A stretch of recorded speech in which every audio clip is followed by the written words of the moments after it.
Welcome to the Tai Lopez Show. I am here with the one, the only. If you know anything about marketing, if you know anything about software, you know who this guy is.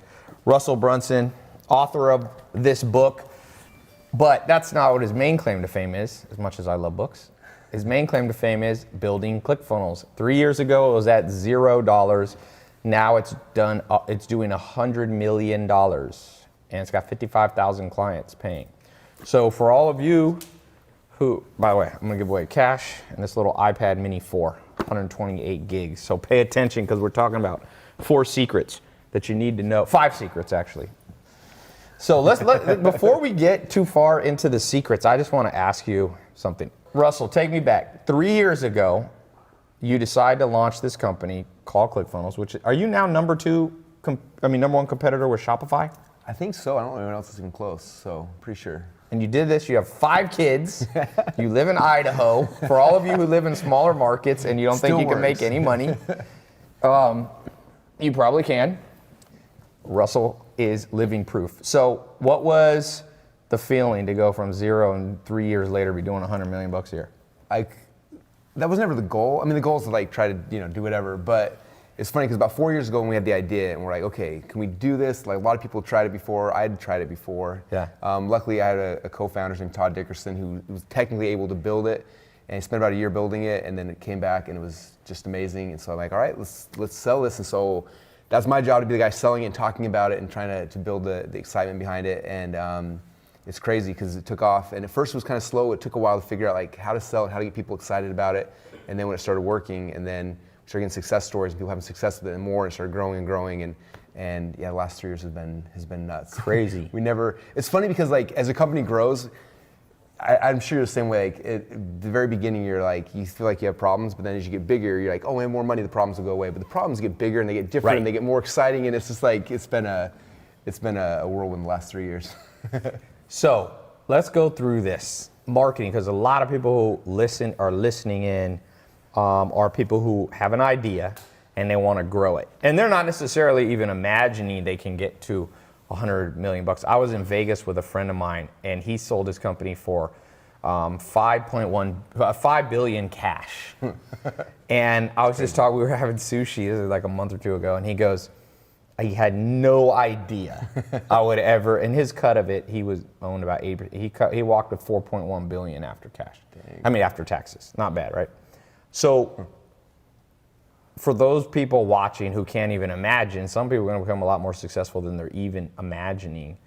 What's the number one? Let's try to put these in order. We're going to give 5 marketing techniques. And what you told me, we were just eating some food here in the kitchen, and you were talking about one of your secrets is not just selling a product, but creating a movement. Yeah.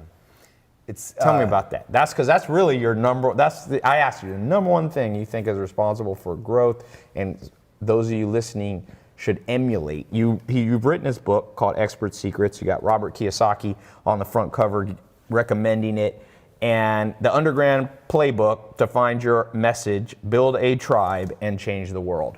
So why do people need to build a tribe? How do you do it? So it's kind of funny because when we were launching ClickFunnels, and I look at in the world that the market we were going into, there's a lot of competitors, right? Mm-hmm. And all of them are they're brands, but they're kind of nameless, faceless. They're just brands trying to do this thing, right? And I remember about that time I went to a network marketing thing because I had some friends in it. I was like, I want to see how these guys do their stuff. And I show up in this room, and there's 4,000 or 5,000 people in this room. And everyone's getting on stage and they're crying, and I was so confused. I'm like, this is a software company. Why are all these people crying? And person after person for 2 or 3 days, and I'm so confused. And finally, I look over to one of my buddies sitting there. I'm like, and he said to me, do you know what they're doing here? And I was like, I had no idea, but everyone's crying. I'm confused. And he said they didn't build a software company. He's like, they created a movement. And that's why people are here. That's why they're coming. And this is time. So you're saying they built the movement before they even branded this concept? Yeah, well, as they were doing it. And so we were launching ClickFunnels, and I was like, if we're just a software company like everybody else, then we're a commodity, right? And if you're a commodity, then it's everyone's fighting for the lowest price, and eventually you price yourself out, and then it's just that's how a lot of businesses happen. And I was like, we need to build something bigger where people are part of this movement, and they're part of our tribe, and they feel they belong to this thing. And so about that time we were launching ClickFunnels, and again, at first it didn't take off like I thought it was. And I remember about 2 or 3 months into it, I did a presentation about a concept we called funnel hacking, which is like, go you find somebody else has a funnel, you look at it, and then you model it inside of ClickFunnels. And our people started calling themselves funnel hackers. And I was like, okay, this is like a thing we can, so I was like, hey, we're funnel hackers. We started making t-shirts, and everyone that signed up for our software, we make them watch a 10-minute video showing them how to use ClickFunnels. We mail them a t-shirt that said funnel hacker. And all of a sudden, all these people started wearing funnel hacker t-shirts. I got a message today from a guy in China who was at like the market, and he's like, I bumped into a guy with the funnel hacker shirt, took a picture of it, sends it to me. And it happens like all the time because this tribe, this culture, this thing we've tried to build has been huge. And what's interesting is, you know, right now, you mentioned before, we have 55,000 members, and I talked to some of them because every single week, almost every week since we launched ClickFunnels, there's been like the next ClickFunnels killer that's coming out, and everyone, right. I get all the emails from everyone forward, and like, oh, the competitor's coming out. And so far, I think it's been like 30 something that have come out, and all of them have kind of fallen by the wayside and didn't do much. Do you think that's because they weren't movements like yours? Yeah, well, I asked some of my members, I'm like, how come you guys don't try their software? Why aren't you switching over?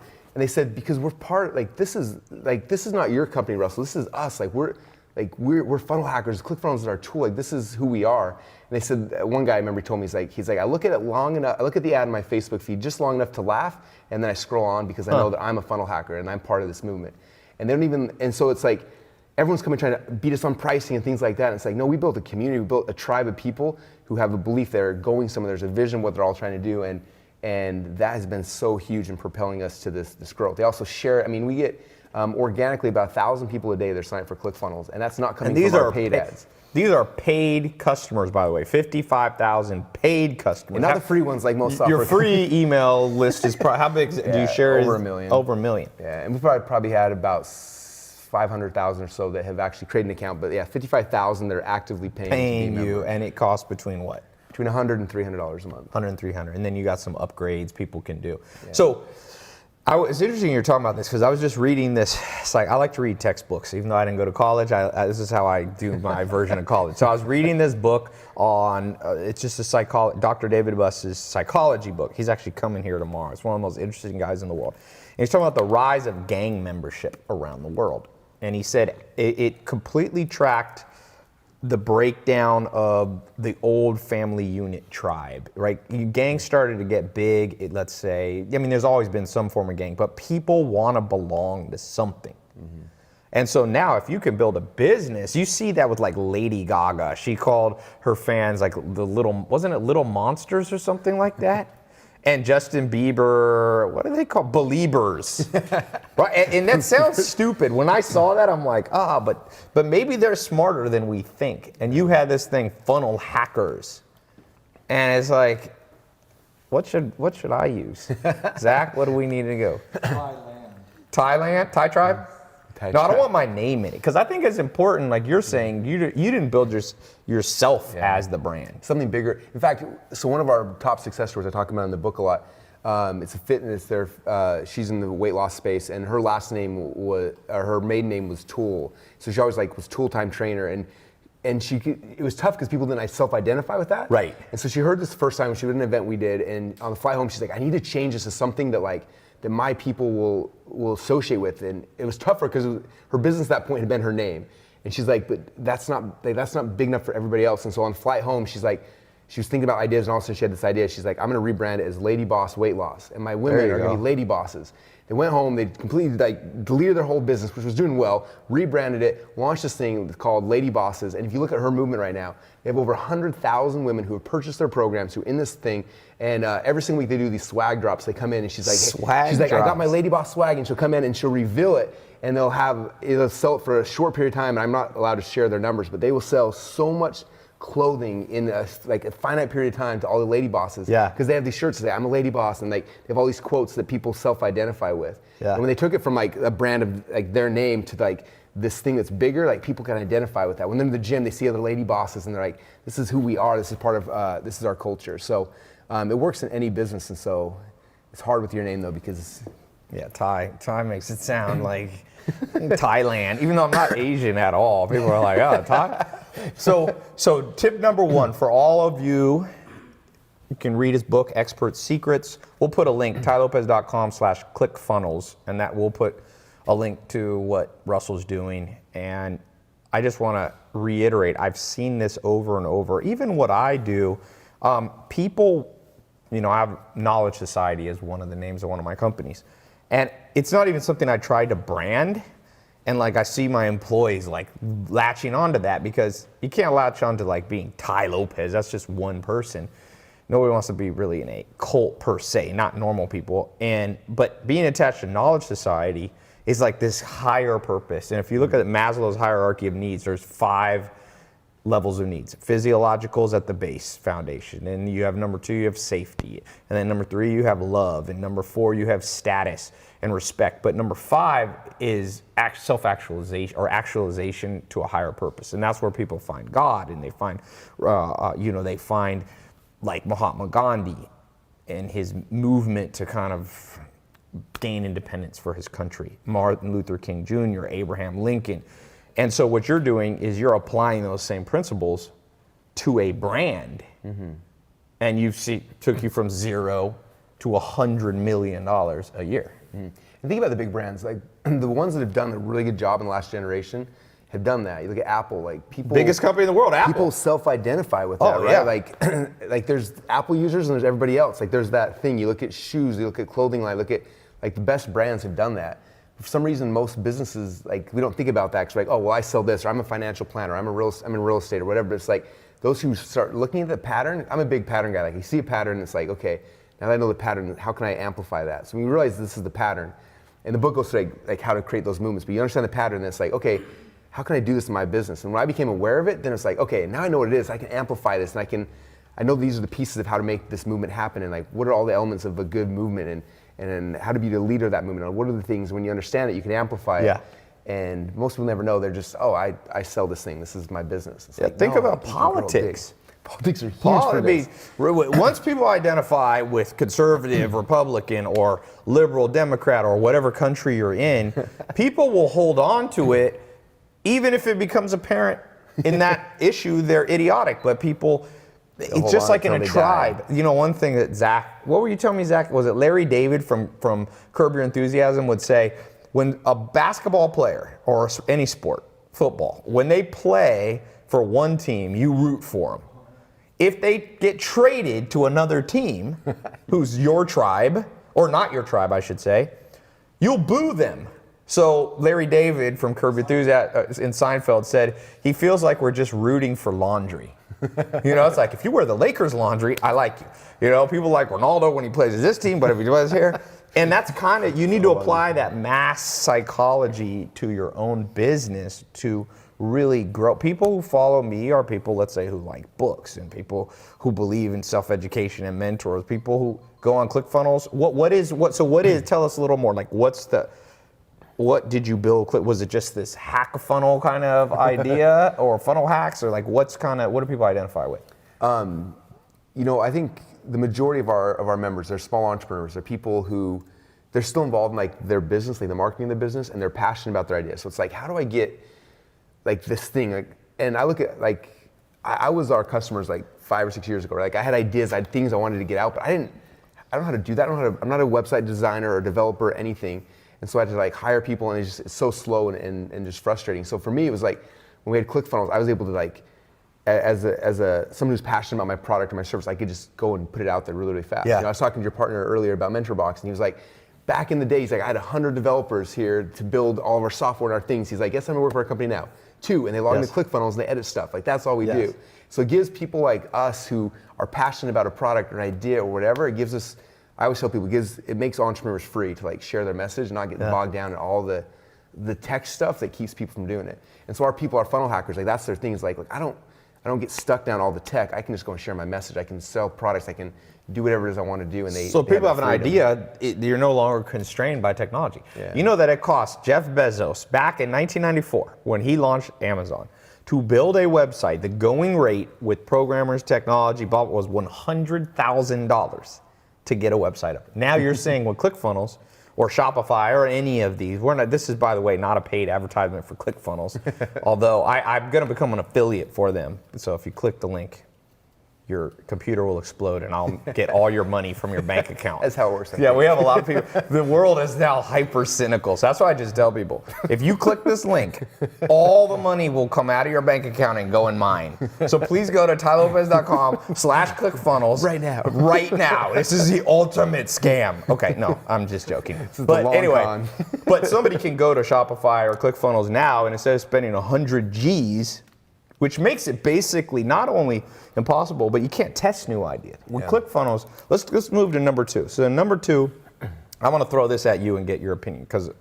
number 2 for me would be the ability to test new concepts. I have such a good story on this. Let's hear. I'm so excited. Okay, so one of our members, he's actually right now the person who's processed the most money inside of ClickFunnels. I know you guys are gaming, or working to beat. Yeah, we're going to beat him. You know what I mean? But the guy right now who's got the box. record, his name's Trey Llewellyn, and what Trey did is he came to ClickFunnels, and I met him right afterwards, and he's like, he was selling t-shirts at the time through, I can't remember the t-shirt sites, and he's like, I'm gonna use ClickFunnels, I don't know what my thing is, but I'm gonna launch a funnel every single week till one of them works. And he's like, oh yeah, so his first funnel he put out there, he launches it, and it was just like, next one he put out there and launched it, and it's like, T-shirts. Initially it was t-shirts, and those were kind of okay, and he tried a couple other things, and some of them started having some marginal success. And one thing he tried to sell in his past were these flashlights. He had literally a huge closet full of flashlights. And one week they're like, what should we build this week? He's like, let's build a flashlight funnel.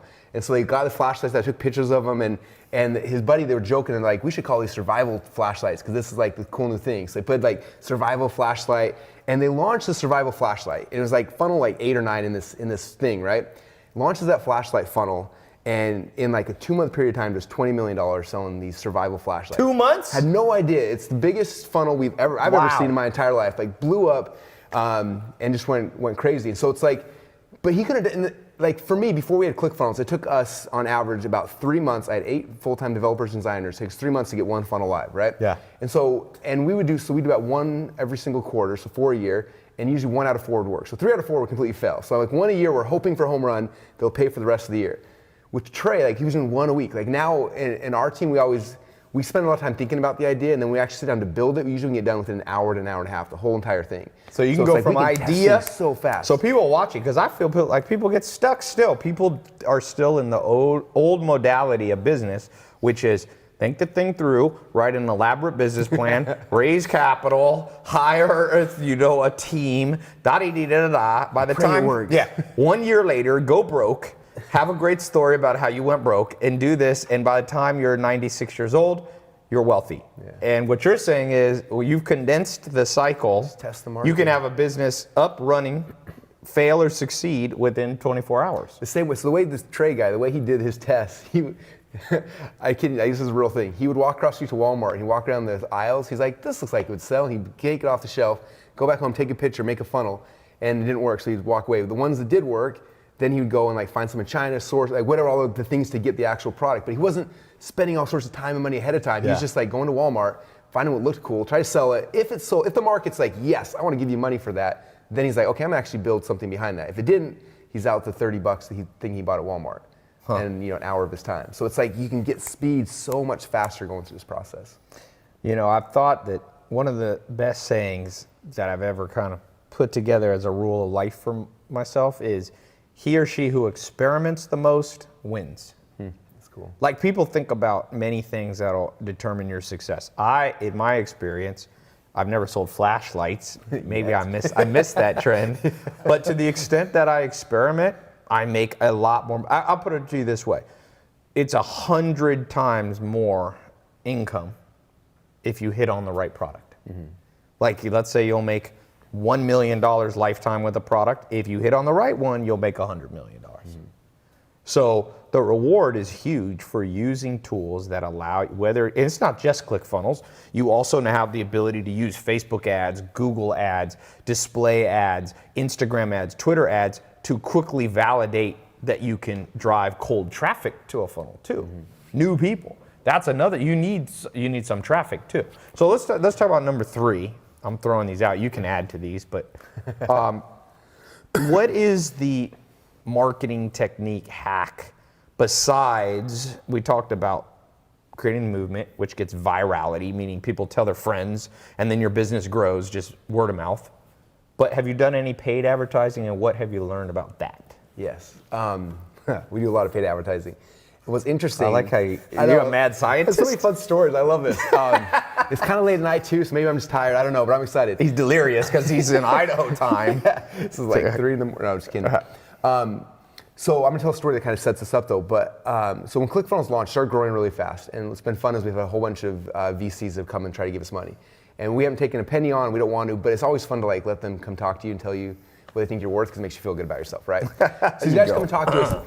And so we're at lunch one day, and one of the VC guys is asking all these questions on our numbers and trying to put them out there. And he asked the same question they ask every single time on Shark Tank, right? Cuban's always like, so what's the cost to acquire a customer, right? Yes. Every single time on Shark Tank. And so he asked me that, he's like, well, what's your cost to acquire a customer? And I was like, well, right now we spend about $120 on Facebook ads to get a free trial. And he was like, oh, he's getting all excited, like doing the math, like, so we write you check $50 million, you can get this many customers. I was like, actually, no, but we turned all the ads off. And he's like, why did you turn the ads off? And I was like, well, because I'm paying this out of my own pocket. Like, this is me bankrolling this. Like we're homegrown. Like, and he's like, well, how are you guys growing so fast? I don't understand. And I said, well, this whole funnel thing that we're doing, we practice what we preach. And he's like, well, walk me through the process. So I walked him through, like, for example, my book, right? This is the funnel, like, that gets people into my world, right? So we sell this book. Selling the book, yeah. So on average right now, it costs me about $12 on Facebook ads to sell one copy of the book. Then someone buys the book, we have an upsell for the audiobook, and there's a training program behind it. Do you do the book free? It's free, they just cover shipping and handling. Okay, and then you have a couple upgrades? Yep. And so on average, we spend $12 to sell a book, but I make $32 in the funnel. So everyone that buys the book, I net $20 that goes in my pocket, and I get a customer, and I tell the customer, hey, there's a really cool thing over here, thing called ClickFunnels. And then they go to ClickFunnels. So I explained it to the VC guy, and he's like, that doesn't make any sense. I said, yeah, I get paid $20 net to introduce someone to my company. And I had to explain it 3 or 4 times, and I remember the 4th time afterwards, he said, if that's true, like, that'll change business forever. Right. I said, that's exactly what my whole message is. Like, these funnels make it so that people like me, who don't have any money, I don't have to go, get some venture capitalist guy to give me $10 million, $100 million to bankroll and finance the growth. Like, I can create a funnel providing value to people. It gives me customers, and then I introduce them to the thing I'm really selling. Yeah. And it's all free, and that's how we know to grow. And get out. Yeah. And get out. I don't need your dirty money, you VC capitalist pig. Did you say that? It was a little nicer, but Okay. Just make up an acronym that they don't know. VCP. Go, we have no VCPs. And go, what is that? Very next calm to that, people. I'm gonna be like, I have a friend I need to talk to, and I'll hand the phone to you. There you go. Tell them that. That'd be awesome. Like, are you bothering my friend? I will send the Illuminati to your house. It will take you down. So basically, if you can build a funnel that gets people for cheap to buy even an intro. So one of the lessons is create an introductory 100%. Product. Instead of trying to go, it's kind of like you meet a girl, let's say you want to get married. I was just watching The Office. Andy Bernard is a dude who's always trying to get married. And he has no game because he basically goes straight for marriage same with Michael Scott. So what you're saying is go on a date, get your customer to go on a date with you. So what are some low-level products, or not low-level, low-price products that can introduce people you can do marketing to your low-level, low-price product, and then later, once they trust you, cross-promote them over to your main product. Yeah. So book. What else have you seen do well? Books are the hardest though, because writing books is tough, right? So a lot of people are like, I can't write a book, so that's tough.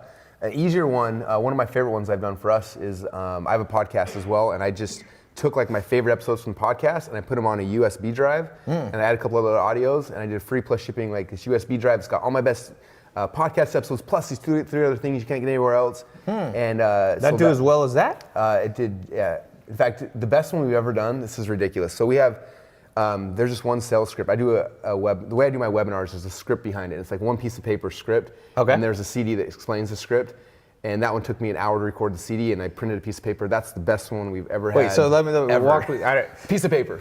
It's a filming you holding a piece of paper? What they're buying is a piece of paper with a CD that explains the paper. And that out-converted all my books. What does the piece of paper say? One word? It's the sales script for how I structure my webinars. Oh, and it's like kind of a drawing. Step 1, step 2, step 3. It's a drawing. It's a doodle drawing, just like I doodle all my stuff in the book. So it's a doodle drawing, the CD explains it. That one out-converted any book, anything I've done, it took me an hour to make the whole thing.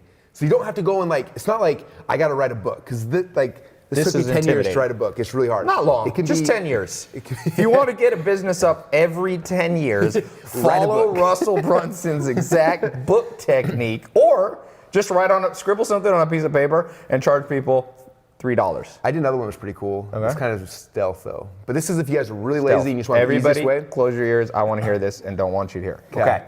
So I just went to YouTube, and you can use any market. Let's say you want to be in the survival market, right? Yep. Go to YouTube and find like the 10 coolest survival videos, and then sell like access to a membership site that has like the top 10 highest, coolest survival videos on YouTube.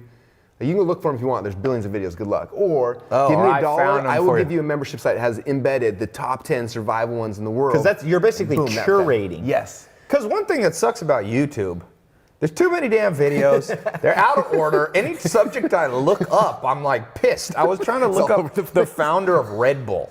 I wanted to hear his story. Mateschitz is his name, this Austrian guy, because I'm building an energy brand. Oh, cool. That's one of the things we're probably using ClickFunnels right now. You are. Buzz Bears, it's called. Little gummy bears that give you, they're all natural energy. Huh. So I'm like, I'm gonna just listen in a little bit of Red Bull history. I go there, first video. Okay, this looks, I click. It's in German. I'm like, oh, this is super. And my browser's not set to German. The second one, it was somebody, I kid you not, had uploaded. You know how you can get a computer to read a script? Mm-hmm. It was a slideshow with the computer voice going, Robert or whatever his name, Mateschitz was born in Austria. I'm serious. It was 1 hour. I'm like, so that's cool. Those of you listening can just get a compilation that you find of good content. Put it on your own website. There's nothing against the law of doing that. Yeah, they want you to. There's an embed link on YouTube. Yes, they want you to, and they don't care if you charge. Basically, you figure out I'm a big believer in who are your dream customers? Like, who do you actually want to sell stuff to in the future? Can I use this idea? Yeah, it's all yours now. Done. Here, bye. I got all I needed from this talk. We're shutting down. We don't need you anymore. But think about it, you figure out who's your dream customer and what videos they actually want, and that way you get when you're going to Facebook or YouTube and you're buying ads. You get your dream customers to raise their hand oh, I want survival videos. And if you just happen to sell a survival course or product, now your dream customers are coming to you and they can introduce them to all your whole product line like that. It's so simple. Yeah, some people call that tripwires. Some people call them, they're almost free samples. Sam Walton was doing this with Walmart before almost anybody. He was doing these kind of free trial thingies. Now you go to the store, you've never eaten their kind of corn dog, frozen food. They give you a little free one, and then you go, this is good, and you're 10 times more likely to buy. So you give them a teeny sample. You charge a small amount of money. Is that to keep their credit card on file so you can click like Amazon does? Two reasons. One, big one is one-click upsells. Makes one-click upsells really easy in ClickFunnels. And then number two is I want people that buy stuff. Yes. Right? I'm a big believer in I've noticed this in my entire business is people who buy stuff, yes. Right? And so if someone's not willing to pay $5 to cover shipping and handling on a book, they're never going to give me $100 a month for software. Yeah. And so I want to identify of all the people coming to my site, who are the people who are actually buyers, who are actually legitimately going to play this game. Yeah. If they play with the credit card, now it's okay, I will spend more time and energy marketing this person. I'll give them a better relationship because they're proving themselves as buyers. They call that winnowing the wheat from the chaff. Yeah. That's an old school. Hey, if you know what that is, bonus points for you. Well, basically, old school, when they make bread, you take the wheat and you gotta separate out. The chaff is the junk. Mm-hmm. It's the part you can't eat. And the wheat's the part you make the bread out of. So what you're basically saying is you have to have a filtration system with your customers and putting a payment wall, they call that fancy term for a credit card page, differentiates. Now you're just getting people pouring into your site that are willing to pay. Yeah. And then they get this in the mail, and for my business, they read it, and all of a sudden they build a relationship with me. They understand the movement we're trying to build. They understand oh, this is why I need a funnel. Just so many good things to educate and indoctrinate people up front. And then when you have so other it's 259 pages. It took you only 10 years. So you wrote 26 pages a year. It's a lot for some people, all right. 26, you were writing about 2 pages a month. I took a couple years on the middle off, so. It's not bad. Hey, I'll tell you this. 1 book every 10 years is better than 0 books every 10 years. And at the end of the day, you're making money without even having a book for people if you might feel into it. More people can write a book than you think. I'm actually working on a book. For all these books I promote, I should have written a book, but I hope to have one done by the end of this year on the 12 foundations. 12 foundations, what I wish they had taught us in school. That's awesome. By the end of this year? By the end of this year. one of the 12 foundations. I wish they had shown me this video with Russel Brunson. All I need is a time machine to go forward in time from being 12 years old, watch this video, shoot back in time. Does anybody have, what was the name of that car? A DeLorean in Back to the Future. 88 miles an hour is all you need. All right, number 4. We gave 3. What is the 4th marketing secret? Let me Snapchat this. Let's snap it, Sam. Because let's take a few questions. Can you read a few questions real quick? Live. What do we got? I've been seeing them pour in. We got a crap load of people watching this, especially on Facebook. That's exciting. Especially at middle of the night. I'm impressed you guys are still up. We probably got people now in Europe watching this early. Okay. I'm trying to find some good ones. A book that I already bought. This is an ongoing conversation I just came into. What are ClickFunnels? ClickFunnels is the name of the company. It's a software that quickly allows you to build a website and start selling stuff. Was that good? That was really good. Product spokesman. I'm gonna use that as my I need new to start tagline. getting paid for this. This is a simple one. How to start marketing for a beginner. Yeah, so what does a beginner need to know to get, let's do number 4. So here's what we're gonna do. Number 4 is gonna be beginner, the most beginner technique, and number 5 is gonna be the most advanced. So if you're watching this and you're a beginner, Russell's about to give you some bread. And it's number 5, and if you are advanced, just hold on. You're gonna get something you hardly will understand. I want you to just throw out the most complex thing ever. Hypotenuse of marketing divided by E equals EMC squared of ClickFunnels. Oh yeah, let's snap this. Okay. And I gotta do it in 10 seconds. No, just talk. Let me do that. Go back a little bit so people see that. For all of you listening, you're missing out. Put the flash on. All right, I'm here with Russel Brunson. You're missing this live call. I'll put the replay up. We're on 5 techniques you use to go from 0 to $100 million business in 3 years. What you've been doing the last 3 years, Russell's gonna lay it down. Number 4, we're on the advanced, super simple tip and super advanced tip with ClickFunnels or any type marketing. What would you say is the most, for the biggest beginner? I mean, they are a neophyte. They got $1 in their bank account. They never built a website. How do they get started? Where do they start? You got this book that teaches it. What do you sell flashlights? All right. Nah. He had a customer sell 20 million in flashlights in 2 months. Insane. It's really cool. I think the best way, and what's fun is you guys are all watching this process, right? You practice this every single day. I practice every single day. The biggest thing is get your phone out and start documenting your process of whatever it is you want to do, right? Like every single day, in this book, there's a quote from Garrett White. I was speaking at his event today, and in the book he talked about most people are scared because when they get started, they're like, oh, I'm gonna start this thing and I'm not gonna be good at it, I'm gonna suck. And the reality is like, when you first start this, you're gonna suck, right? But the whole key is like, if you keep doing it, you'll suck less and less, and eventually you'll actually become good.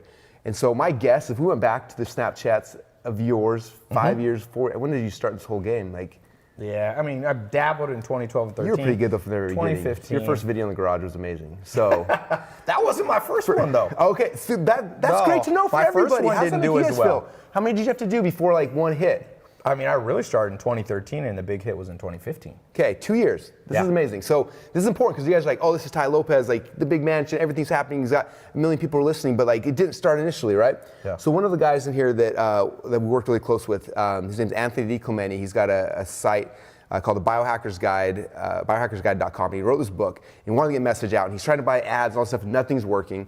He's like, what should I do? I said, get your phone out, and every single day I want you to make one video showing like some weird biohack, and at the end of it, tell people to go buy your book. And he was like, okay. So he's like, what should I do? I'm like, just do it on any weird thing you want. So he starts like picking a biohack every single day. So one day was like, he put on these lasers in his nose and his ears, and he like talked about the biohack, and he's like, go buy the Sharks book. with lasers on their heads. Laser beams. And he did it, and then like nobody watched the video. And I posted on his fan page, had like 2 people, like his mom and me were it. And like nobody listened to it, and he's like, this doesn't work. I'm like, it doesn't matter, you're learning your voice, do it again. So next day he did another one, and he did another one. And he did it like every day for probably 11 or 12 days. And then like that day, like the 11th or 12th day, he was kind of bored, and he's like, I'm gonna make a video called How to Biohack Your Vegetables. And I remember watching it go live, and I'm like, dude, you wasted a day, there's no lasers, there's no weird things, there's no like freezing tanks, like your biohack, it was like put butter in your vegetables, and that's how you biohack it. So he does this little video, and we put like $10 in ads behind it, and for some reason that one hit. Yeah. Within a week, has 1.5 million views, sells Wow. like sells like 2,000 copies of his book, and he's off for the races. Wow. And after, I kept making more videos, and he didn't know we didn't know that was the message that the market wanted. We had no idea. He kept doing it until like it worked. And so if you guys are just getting started, I'd like get your phone out every single day, do a Facebook Live or whatever your thing is you're gonna do. Pick a product you want to sell. It can be yours, it can be Ty's, it can be mine, it can be, you don't have to have your own product nowadays. There's so many things you can be passionate about. Yep. Find something become an affiliate mentor box and be like, this is the great, like every time you get your box, do a video talking about it and showing what's inside of it and why you're so excited. And just keep doing that consistently, and then put like $5 or $10 in ads behind it. And most of the time your messages aren't gonna hit, but every once in a while, if you do it right, the message will hit with your audience, and all of a sudden, like, you become an overnight success. Yeah.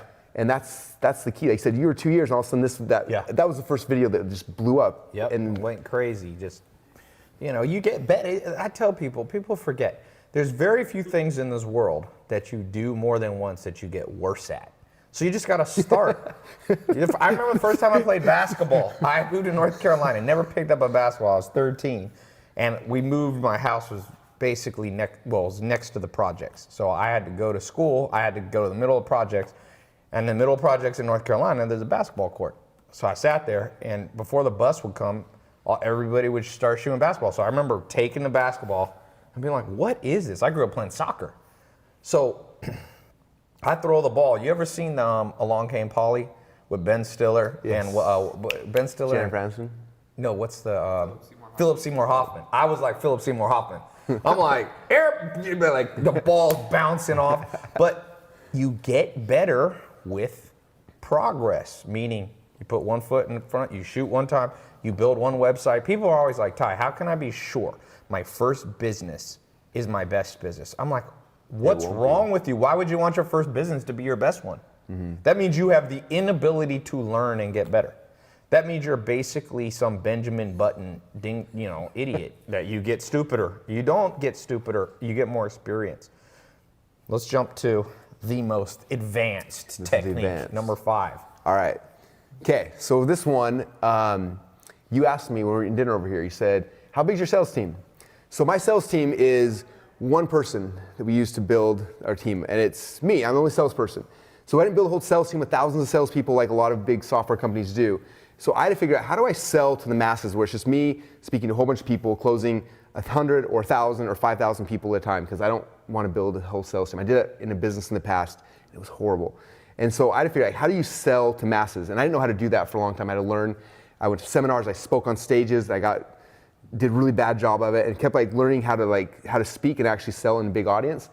And that's how we built ClickFunnels, with webinars that are selling to masses. So we get anywhere from 1,000 to 10,000 people register for a webinar. I come on, I do a 90-minute presentation. At the end of it, people sign up like crazy. It's live?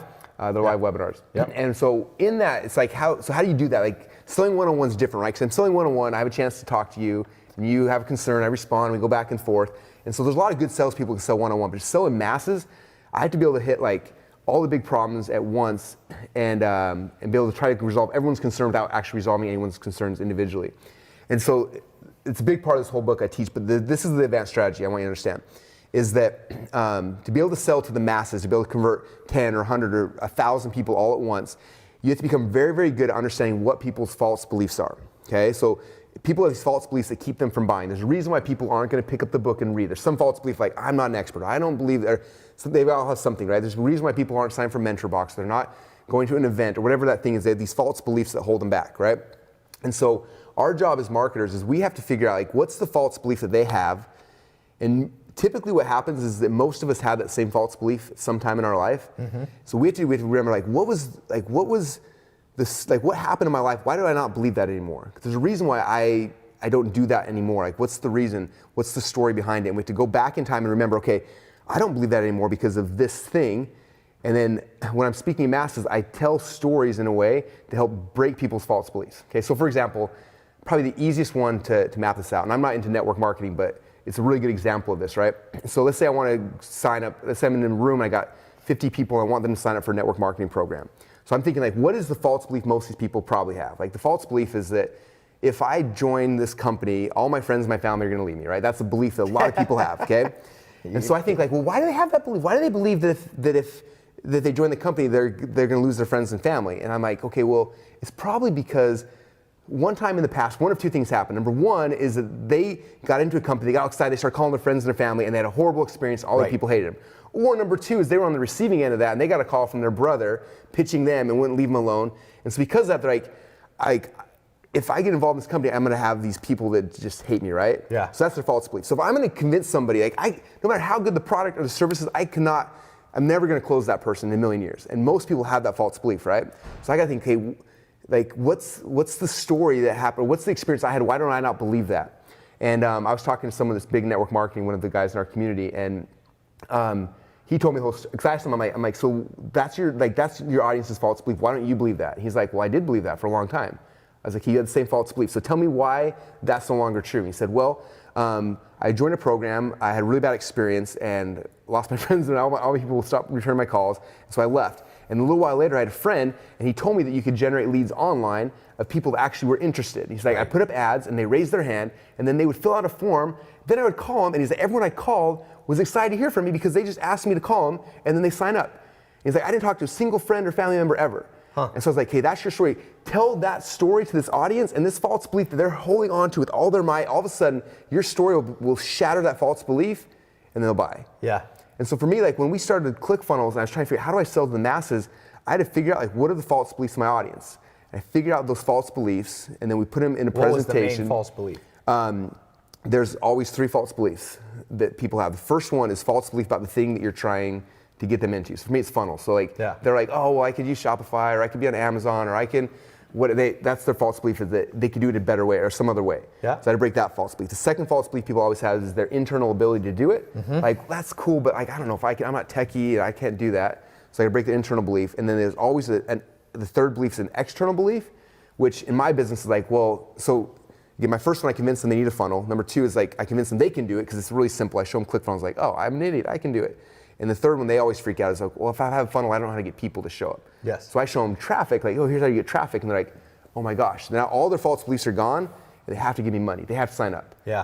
And that's like the big secret to mass selling. And that's the whole concept of this book is that. Like, how do I sell to the masses? Like, how do you do it? And it's understanding your audience's false beliefs about the thing you're trying to sell them, their internal ability to do the thing you're trying to sell them, and then the external fear they have that could be like, that they can blame on, like, I can't do it because my wife won't let me, or because I don't have traffic, or whatever the external thing is. And you think that's the same in anything you Everything sell? I've done. So out of our 55,000 members, I would say, man, probably 15,000 or so are selling in the masses this way, through webinars, through Facebook Lives, and what they do is they figure out the false belief about the thing they're selling, internal and external. You wrap that, and what's the boom. third one? How do you generalize that one? The third one for external? you guys was, that people couldn't get traffic. So what would that be for somebody who's not selling something online? Let's say, I don't know, personal fitness.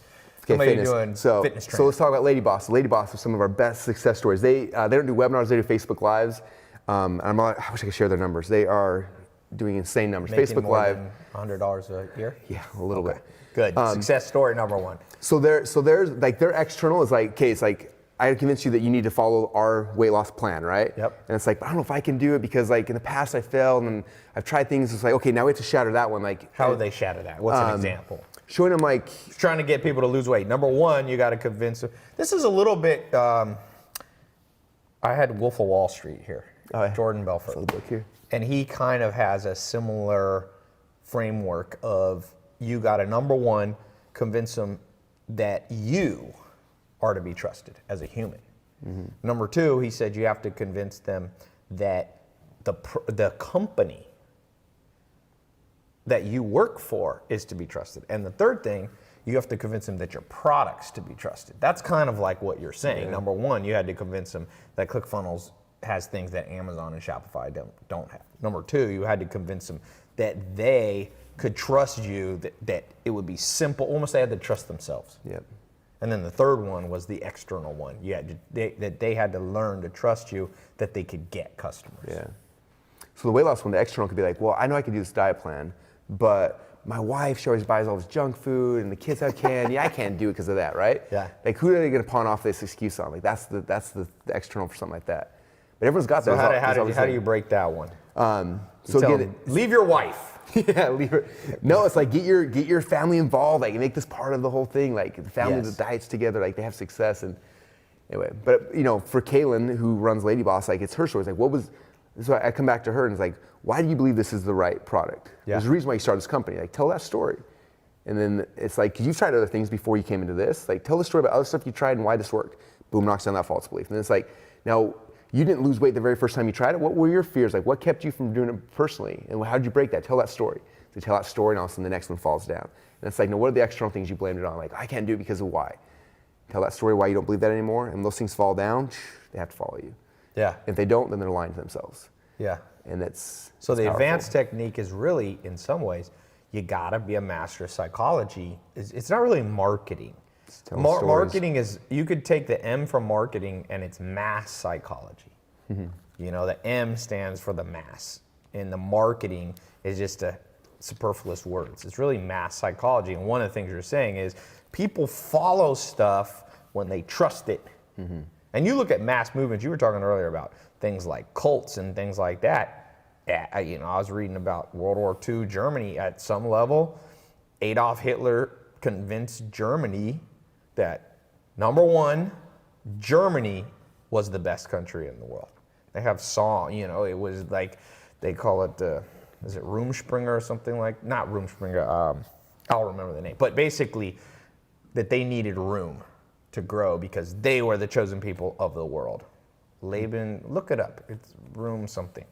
Anyway, number two, he had to convince him that he, as this dictator guy, was the man to lead them because he had been a man of the people in World War I. He was a decorated soldier who had been wounded and had their version of the Purple Heart and all that. And then the third thing, he had to overcome the belief that, can we really conquer the world? And the point is, Adolf Hitler was crazy, but using mass psychology, he got them, probably at the time, Germany was the most, quote unquote, intellectually advanced country, had the most, had Goethe and had Wagner and had great intellectuals, Sigmund Freud and Einstein, all these people were like German, Austrian.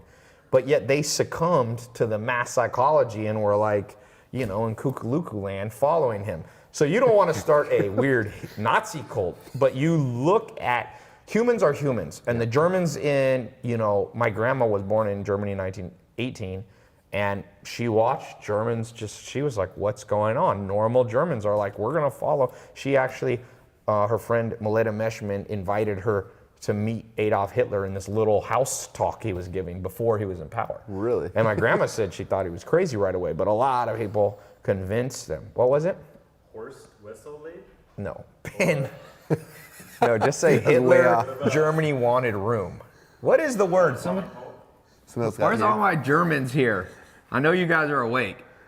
It's like blah blah room. I think it's man, now I'm stuck on a stupid point. Lebensraum. Thank you. Oh, thank you, Lebensraum. Believe it or not, I actually kind of know German, but not so well. As you can tell, my German's rusty. So, let's just give a couple bonus things, and I saw some questions going. I want to answer. I want to get your opinion on some of these questions. Let me see if I can pull up the one that I saw. Yeah, the word is Lieberraum. There we go. Russell is my hero. That's the only German I know. What do you think? All right, great question here from Tom on YouTube. What's the biggest trend for 2017, 2018 that you think people need to catch? Selling flashlights? No, that's fine. No, just kidding. What's interesting is we just did recently in ClickFunnels, we went with 55,000 customers. We have a couple million funnels. We have a million plus visitors a day that are coming through our servers. So we have ability to see tons of data. And what's interesting is just in the last year, it used to always be that the majority of people came from desktop and they got bigger. And right now it's like, I think almost like 58% now of all the traffic in the whole network is all mobile. I think there's 2% that are actual like iPads. Yeah, iPads ain't almost nothing. Crap. And then this bad boy. And so what's interesting, this is what gets me excited, is right now on desktop, you go there and you want to buy something, it's like find your wallet and you pull it out and then you're like trying to read the numbers and you're typing, and it's this huge process, right? That's what kills most sales is like people get sold, they have to like find their wallet and then they're like, I'll come back later, and they never do. Okay? In ClickFunnels, the technology we're building right now is so insane. Like if you're if your phone has Apple Pay on it, or your phone's an Android Pay or anything like that, you come to a page, the order form will disappear and there'll be an Apple Pay button there, and you just click on the button with your thumb, boom, Buys it. That's huge. One click, Wallet technology. It's insane. Even like your computer, if you're using crypto and Bitcoin next. You gonna add Bitcoin? Oh yeah. I hope so. Every once in a while, you get this maniacal look to you. I get so excited. I'm not going to talk about Adolf Hitler around you, man. He's starting to look. If you start yelling, whatever. Where is Zach? Zach has an impression. Zach! Impression of me or of Adolf? No, he has an impression. He said, he's one of his famous comedians said, I never got why people are like this Hitler guy. He just said, la, la, la, la, la. When you start to do that, you a little bit surprise me of this. Okay, I'll be careful. I mean, remind me of this. So, but what's cool, I think the opportunity is just understanding that, in fact, I was telling my team this week, is like, we've always designed websites and funnels for like desktop, where it's like 2 columns typically, right? And it's like, we're gonna be shifting everything out to like singular columns, because the majority are coming from there. Like, in ClickFunnels, you can design like, just a site, you click mobile and it shrinks down to like your mobile. Yes. We usually start here and we go here, but now we're gonna start designing mobile, design there, and then like, does it look good on desktop? Because it doesn't really matter, but hopefully it does. Yes, but always designed for mobile. That's been, people, if you're late to that train, you are late to the game. About 3 years ago, I remember in like 2009, I was at a conference, a guy's like, design for mobile, and I was like, you're weird. And now I realized he was a forward thinker and I was the weird one, you know what I mean? All right, let's take some more questions. Sajid says, yes, it's better to add Bitcoin. Tai, we would love to sponsor you. What is that about? Sweet, send the money. Yeah, what is that? I charge $1 million a minute. What is the one and only thing you must have in your business model to succeed? The foremost, most important technique in building the overall business model. Is it marketing? Is it you got a good business partner? That I think is super important. In my opinion, business partner is huge. Man, there's so many important things. Good book on that called Working Together by Michael Eisner. You'd be surprised how what percentage, large percentage of billionaires had business partners. Whether it's, number one guy for 18 years straight was, not right now, but Bill Gates. He had Paul Allen, and then he had Steve Ballmer. You have Warren Buffett, who's been number 2 and on and off. He had his Charlie Munger, and you just go through the list. And there's been people who did it without a partner. But the majority of people ever. So that's my answer. What's your answer? I think I want to double down on that. I think it's huge. I had a lot of businesses prior to ClickFunnels that marginally did well. But it wasn't until we did ClickFunnels, and it was fun because like when we built it, Todd, who's my co-founder who built the software, like he was working with me kind of as an employee, not really, but kind of as an employee. And we had that idea for ClickFunnels. He's like, hey, I want to do this, but I want to be your partner. And at first I had this fear of like, oh, but like, this is my business and all these kind of things. Right. And luckily, I'm so grateful that I was like, you know what? I'm gonna do it. And I opened it up, and what's so cool is that like, he then went and took that and it became his business. So it wasn't like 9 to 5, it was like, it became his life. Yes. And then after we started launching ClickFunnels and we started adding people, instead of doing what typical people doing, like hire a bunch of employees, I think it was because Avengers had just come out and I love that movie, and now we got Justice League just came out. Did you wear tights? Did you run around with tights? I'm a wrestler, yes I did, so no. But I was like, I'm erasing that image from my brain. You in tights. Oh man. No, but I was like, we need to build an Avenger team. Like we can, and I read an article, I wish I'd have kept it because it was so cool, but it said that an A player is worth 3,200 times more than a B player. Yeah. That's Think about a 3,200 good times. programmer. Yeah, so I was like, let's just get a handful of A players and let's put them, and like that's gonna be what we do. And so we started finding, I found Dave, I found like John making this traffic, we found these people and we brought them in, and now we have this core nucleus of like this Avengers team, and all of a sudden it's like, boom. Yes. Like your partner, he asked me, he's like, so how many developers work ClickFunnels? And I was like, and I was kind of nervous because he just told me the last company had 100 and something developers. And I was like, we've got 12. He's like, you, what? There's only 12 developers in ClickFunnels? I'm like, yeah. He's like, how's that possible? I'm like, we only have A players. Like we literally, like that was the whole model, is like get the best in the world and they can do, like one good person can do the work of 10, 15, 20 other people. And so that's how we've done things. And so with programmers, they say one good programmer is good 30 to 60. I got one of my best programmers. I'm telling you, I can have 10 people working on a project, cannot fix the bug. And he likes Kentucky Fried Chicken. He doesn't live in America, he lives in China. And I'll be like, all right, I'm gonna give you $200 if you can fix this in 30 minutes, and I'll buy you Kentucky Fried Chicken. It will be fixed in 30 minutes. He's very competitive too, so I always like use reverse psychology. I'm like, his name's Wena. I'm like, Wena, I've had these other guys working on it. they just don't have the brain power that you have, Wena. Do you mind doing this? And he's like, has to live up. He's like, I do have the brain power, so he'll fix it. And no, but I'm just saying, the magnitude, a good business partner versus an average business partner is like the difference between marrying Angelina Jolie, beauty-wise, and marrying, who do I say? I feel like I'm gonna get in trouble for bullying. What's the next one gonna be? I can't wait.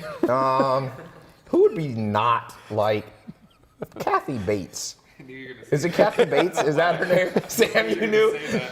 No offense, Kathy Bates. You are an amazing actor, but the average dude would probably rather be married to an Angelina Jolie type. Is this some politically correct thing I've done wrong?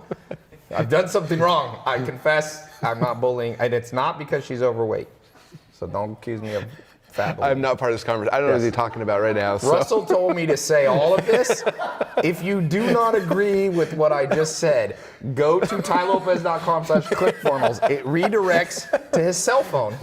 And he would like a text and a call every hour on the hour to remind him of how much you're bothered by my statements. Thank you.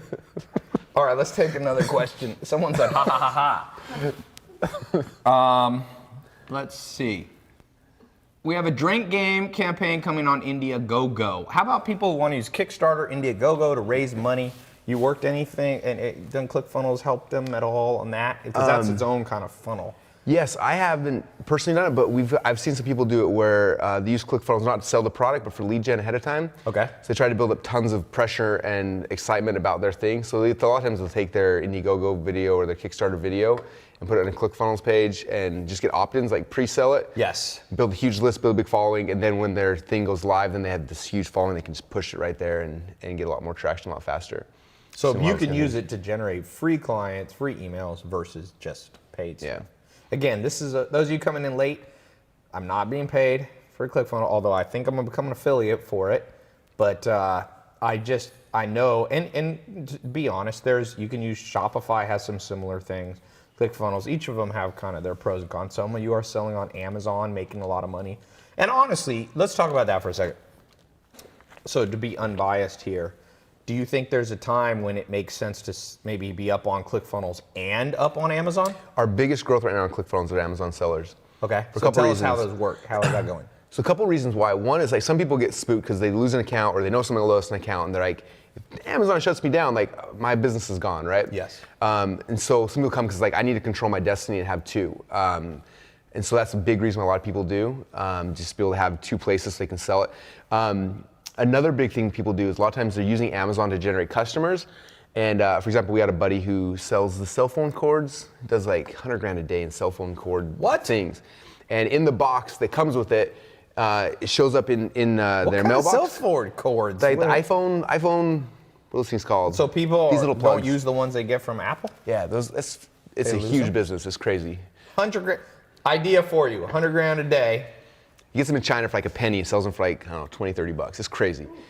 So the thing comes in the mail. Penny? In the box, comes in the mail. You open it up, there's your cord, and then there's a big card in the thing that says, hey, if you want a second cord for free, go to whatever.com. Goes to that page, it's ClickFunnels page. They put in their shipping address, boom, and now they got their customers' contact info from Amazon over here. And now they're able to sell them all the other stuff they sell. They sell power banks, they sell all the other, that type of products. So because it's only a penny. Yeah, oh yeah. They send them, and what do they get in? They tell them you get another cord if you sign up to the email list or something? Yeah, you basically go to this page, fill out your address, they'll ship you a second cord for free. Let's talk about email for a second. Huge thing. What is ClickFunnels and what do you see the future of email marketing? I think in my business, I probably make, anywhere from $200,000 to $1 million a month just having a good email list in just one of my businesses. Do you see in the same trend? Email's still important. It's not completely replaced. I love email. I don't think it'll ever be completely replaced. What I'm finding fascinating is we're doing a blend now of email and also like Facebook bot messengers. Yes. And it's but like using both of them together has been really powerful. It's like you have a message here and then the Facebook thing that complements it. Walk us through that for people who don't know. What are you saying? So we all know, we've been to websites, you put your email in and you get on some newsletter list. Yeah. What are you doing with bot? When we hear the word bot, we're talking about Autobots, we're talking about Transformers, we're talking about auto inserting a message into their Facebook Messenger. Yeah, so in ClickFunnels, we're finishing our platform that'll do bots. And basically we're calling, someone will fill in, like, put in their email address and there'll be a button underneath that says, do you also want us to send you this info through Messenger, right? So you say yes, boom, and it sends you the email and then also sends you the thing that you're opting in for through Messenger, right? So it's two different places. Okay. Now it starts them on a sequence. So now I can send them emails, selling them other products or, trying to strengthen this sell or whatever it might be, right? Do you get them to do it at the same time? They opt into both at once? Yes. So they're on from a Facebook ad, and it says, put your email here, and do you have to do an optional boxing? Can we also? Right now we do, Facebook's API requires that. Okay. We keep trying to figure out backdoors, but that's not long term for the masses, unfortunately. So yeah, people check a box. Do most people check both? Yes, both. It's really high percent, yeah, okay. Like 50 plus. And then you have the permission to send them messages every day, every year, every week? Every day if you want, yeah. And Facebook has an algorithm with the bots that if people aren't opening your messages, like it'll dramatically limit your ability to send messages, and there's a lot of things like that, which is really smart actually. So if you spam people, you're gonna get kicked off pretty fast. You get the Zuckerberg boot in the butt. Yeah, it's pretty cool. You guys like these boots? These are nice. Yeah. So it's interesting if you look at, so we have, like I said, over 1 million person email list, and I think we have like 40,000 people on our messenger list. Okay. And if we broadcast both of them, we get almost the same amount of clicks from each. From just 40,000? Yes. So if you had 1 million on the other one, it would be destroying So we're putting a lot of effort and energy into the migration, getting people from here to here, and getting them both places. Because I also think it's also scary because it's all on Facebook, all on Messenger. If Zuckerberg one day wakes up and he decides he hates marketers, it's gone. So I'm not saying get rid of email, but I'm saying use them both together, and like there's power in that. The more platforms you're on, the safer it is.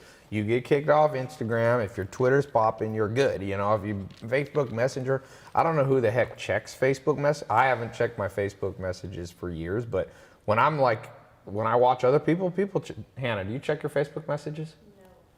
Ben? Yeah, I do. Sam? Sure. Pablo Escobar does. Okay, we call Sam Pablo. Okay, let's get more questions. You still good? Oh yeah. You're not falling asleep on me? Okay. A little bit, but so excited.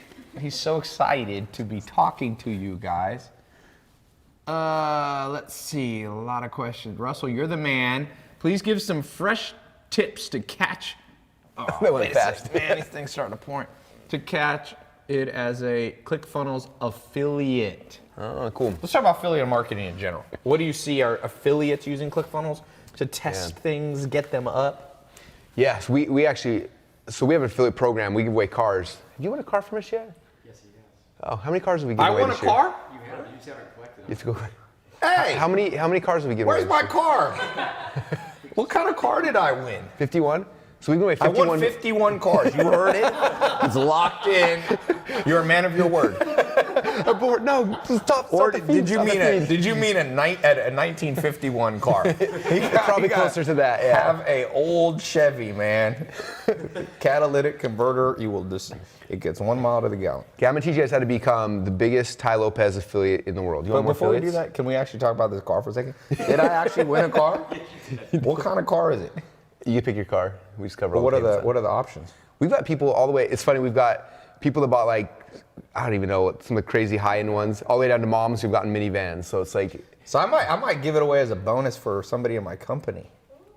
My brother Ben was like, yes, I'm in. I gotta Snapchat this. How could I have won a car and not know it? This is disturbing. Are you telling me I won a car as an affiliate for ClickFunnels? How do you not know this? this? And I didn't know this. What should I do with the car? Should I give it to a fan or should I give it to an employee? Hannah is an employee and she's saying to employee. Do the Hannah dance. What was the dance you were just doing, Hannah? Huh?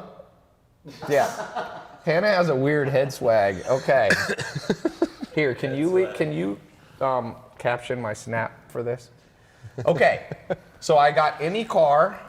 What should I get? Let's do a quick survey. What do I get? Somebody said employee, fan. What car should I get if you were me? I can get any car within reason. Tesla Roadster. You must be my brother on here. Audi R8. Bugatti.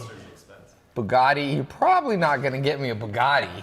Although I will be your best affiliate. You send me a Bugatti. We can make that happen. What's the most money have you seen affiliates making 7 figures? 6 figures? Oh, yeah. So theoretically, Just been ClickFunnels, like people promote our stuff, yes. But affiliates is a whole ton. so let's talk about this because I interrupted you.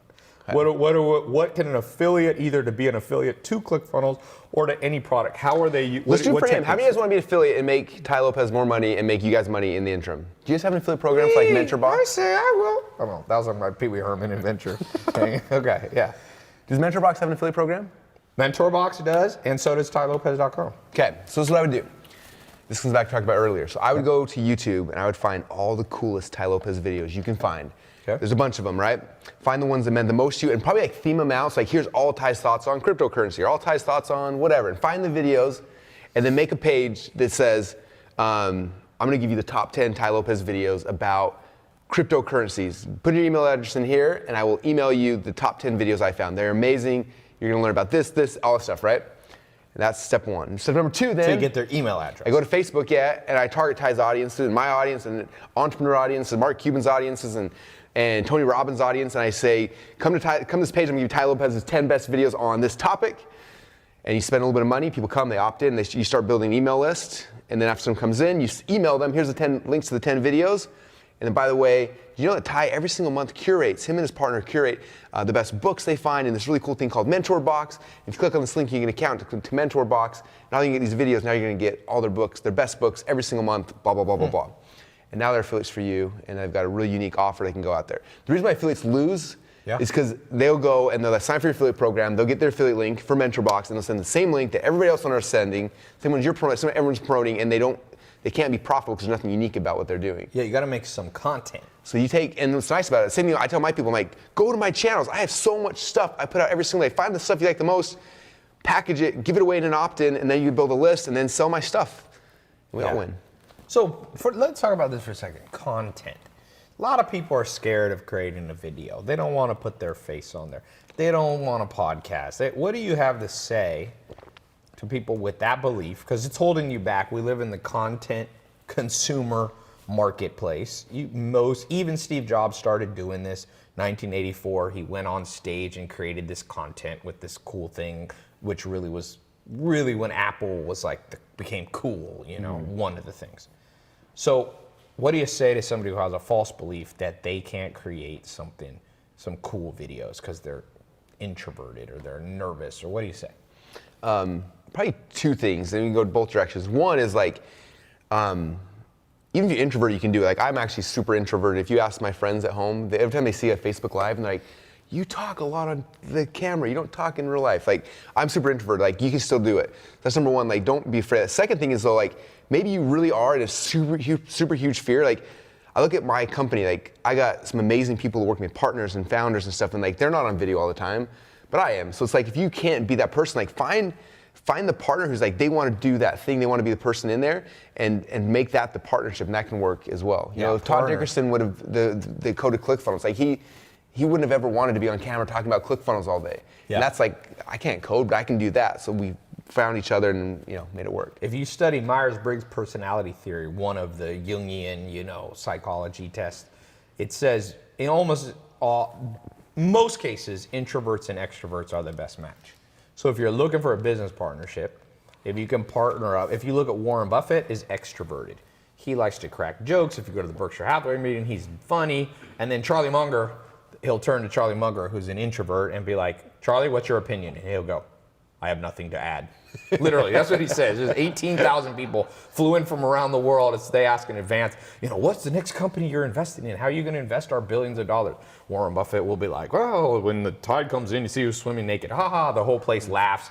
Then literally he'll be like, Charlie, what's your opinion? And he'll go, he literally eats peanut brittle and drinks Coke because he owns See's Candy Peanut Brittle, and the largest shareholder, I think, at Coca-Cola. So, and he's mic'd up to 18,000 people in a studio, and he's such an introvert. Introverts are more likely to have very strict little habits. So he has a habit where he eats peanut brittle at 92.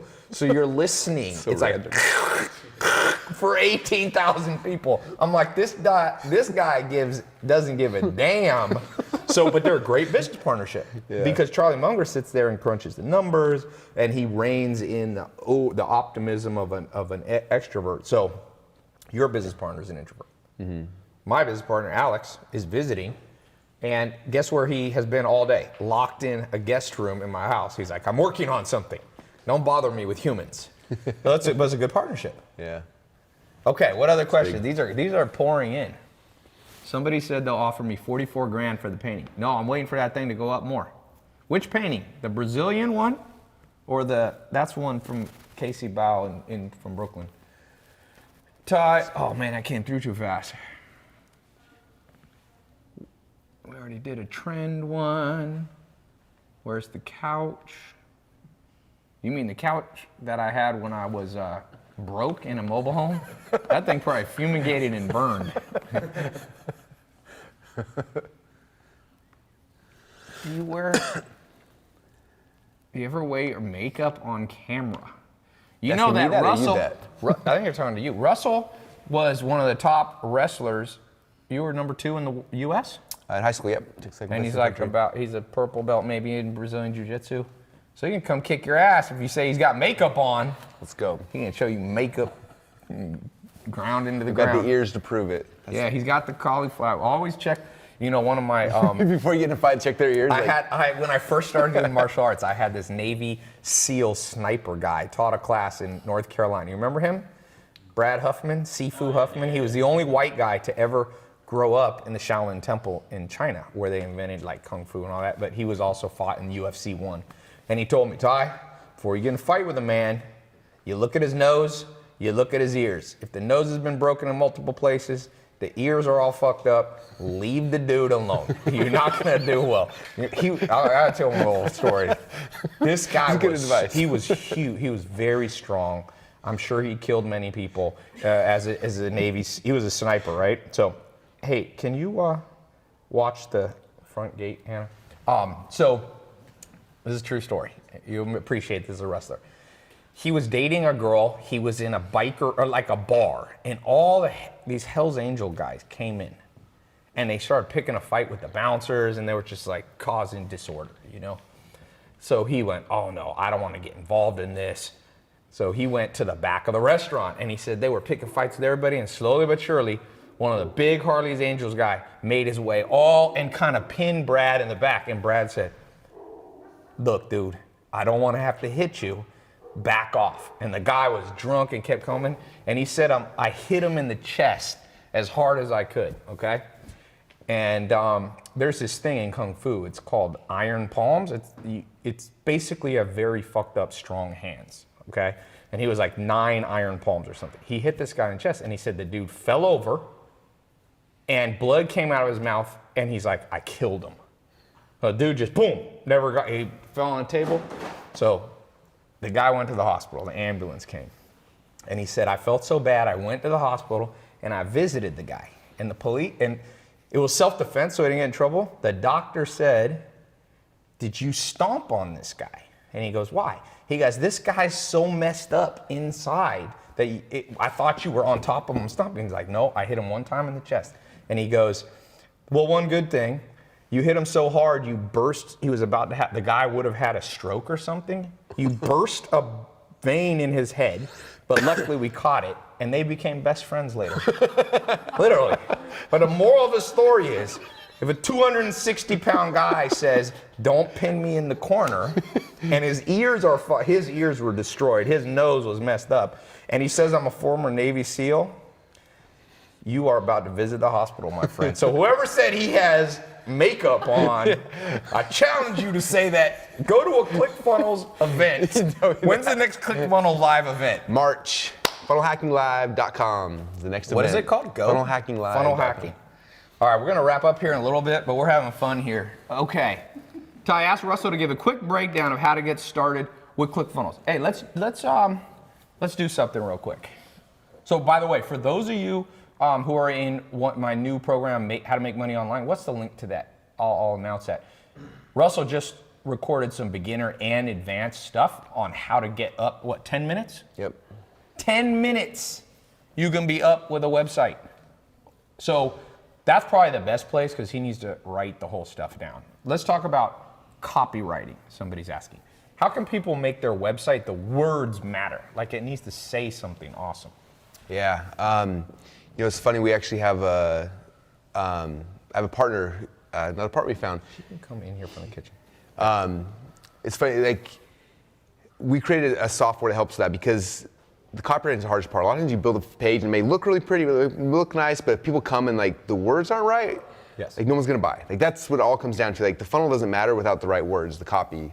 That converts people into buying. And so I have a partner, his name is Jim Edwards. He went through like all marketing advertising for the last 100+ years, and he found like all the best converting headlines from all the way back from like the beginning of copywriting, like Gene Schwartz and Gary Halbert, all these people, and combined all these things and put it in software. Basically, you could type in your product name, and it's like, I sell this, this is what the benefit, this is the feature. You talk about it, you fill in some blanks, you click a button, and it pops out like 800 headlines based on the best headline templates in the world. And you just copy, Where do you get look this? them all. It's called Funnel Scripts.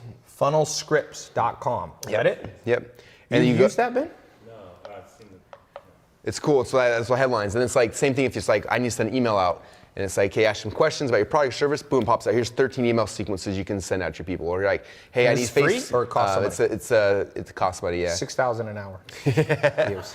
See the Facebook ads, you're like, hey, what's your product? You fill out, you fill out the forms, click buttons, pops it out. It's like, hey, here's like 2,300 Facebook ads you can use. They're the best proven copy. So use copy, paste.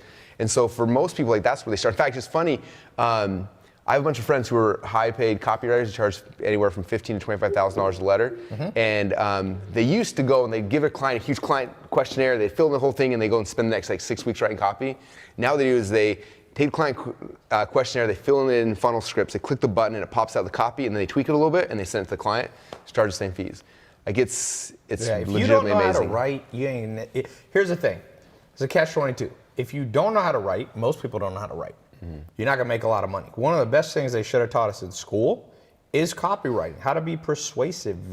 I go to some websites, I call it de-optimization. They literally have created a website that makes you less likely to buy than if they had nothing on it. It's kind of like men on dates. Some dudes, the best advice for most of us guys is don't talk. You're way better. You're way more likely to have the girl be like, wow, this dude's kind of mysterious. I kind of like this guy. When men, I kid you not, I was at Angus Barn in Raleigh, North Carolina years ago. This guy's sitting behind me, obviously on a first date. I'm eating this steak, and I'm like, I gotta listen in. I couldn't help but eavesdrop. Kid you not, he was bragging to this girl. This is his exact words. You ever used a fax machine? And the girl goes, oh yeah, like I think at work, he goes, I invented a lot of the most important parts of a fax. And he went on to talk for like 30 minutes on the technical, and this girl was just fading. She was sending SOSs through the wait, send help, please. And this guy was just talking. So a lot of people's website is like that. You go to their website and you're like, it's confusing. Can't find the buy button. I go to restaurants' website. There's only one reason you go to a restaurant's website, but two. The phone number and the hours and address, 3 things. So what do most restaurant websites do? 17 clicks later, you find the address, the hour, and the phone number. If you have a restaurant website, good copywriting is also not just fancy words, but putting the right thing in the right place. Structure, yeah. So put the freaking thing at the top. I put on my TaiLopez.com, I got the phone number on the top. So what's some copywriting simple thing? There's my simple thing. A lot of you guys need to fix your website. If you're a physical location, put the hours, put the buy button high. You know, I remember one time I couldn't buy something. It was a website. I wanted to buy something. I searched. I actually sent it to my assistant. Can you find how to buy? I honestly think I want to give you money. No, I think they forgot to put the buy button up. It was like long, and they had written in. They forgot to buy. So my technique is keep it simple, stupid. Find out what people want on your website. Hit them with power words. The most powerful word in the English language, they say, according to Frank Luntz. He's a famous political consultant. He says the word imagine is a power word. Imagine if you lost 50 pounds in the next 50 days. Imagine, people like to, especially in America, So that's my quick hack. What's a hack for you to be simple right. things besides using this website? My favorite headline in the world that works for almost everything is how to blank without blank. So it's how to, and then you insert like the thing they desire the most without the thing that causes them the most pain. So for example, I could be like, how to read all of these books without actually ever reading a book. And then I'd be like, give you money because I want to watch the videos and get the whole download, right? Yep. Because like every market, so I always start with that. It's like, okay, what do people actually want? Like, so how to, and then insert what they desire the most without the thing that they're most scared of. And almost every product service fits into that little formula, and it gives you. We've really got a good guest context. here. You're selling fitness stuff, right? Yes. So she's got a big fitness Instagram. What's your main product you're selling? Right now, I'm actually doing, which is interesting, a waist trainer, but I'm doing Waist trainers. Right, but I've actually incorporated where because I'm heavy on weightlifting, Right. like actually getting a real result. So what I'm doing is incorporating a system in the back where it's going to actually support your squat as you come up for women. So she's got a squat. For those of you who can't hear, a squat system. A squat system or a support system is basically supporting the back. So when you're squatting, a lot of people tend to lean forward. We need to give her a mic. Let me repeat it. A squatting system, so you lean forward, you don't hurt your back, you get strong, You get the right form. right posture. So she would say using your technique would be something like, for girl, let's say your target, her target audience is women, how to get a Brazilian butt without going to the gym. Or without hurting your back doing squats. Yeah, without hurting or your back. without, yeah. How to gain muscle while you lay in bed. This will sell, unfortunately. How to lose tons of weight while eating donuts and ice cream in your Those headlines, I see They were those. really good. There was a guy who got sued by Mark Cuban. I know Mark Cuban, and Mark Cuban sued him because it was a pill, and it was like how Mark Cuban got smart without studying. Take this pill. It was a scam, but people bought that thing because exactly. So I love that. Write that down if you're taking notes. How to blankety blank good thing, insert good thing, without insert bad thing. And if you understand the 25 cognitive biases of psychology, the two most powerful drivers of human behavior are very simple: reward and avoidance of pain. So if you basically go, It's all in there. how to make $1 million while you sleep, people will be like, good thing, no pain, yay. And it's a double cognitive bias. They call that Lollapalooza. What's another example? What are some of your businesses? Let's do a few of these practical tips right here. What's a business that you guys have? Let's see. Sanita, don't know what that is. Someone says, Russell, you have now legit selling Hawaiian shirts.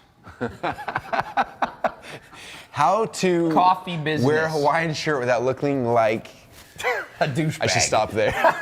In case you really are selling Hawaiian shirts, which maybe you are. How to wear a Hawaiian shirt without looking like you're 200 years old. Without looking like your grandpa. What else? A soda company. Vape. How about vaping? I'm Mormon, I don't know much about that. You don't know about it. Vaping is like basically how to smoke without the negative, tobacco problems. What else we got? How to twerk, someone says. Are you big on understanding twerking? Let's say Russell is selling twerking We're talking lessons. through the time of night. This is what happens when I live stream late at night. We got crazy dude in wherever. Okay. Twerking secrets. Like Zumba. You know the Zumba brand is like this huge $1 billion brand, and I could have been one of the first investors. I missed it, but he basically teaches you to salsa dance to lose weight. But let's do the twerking one.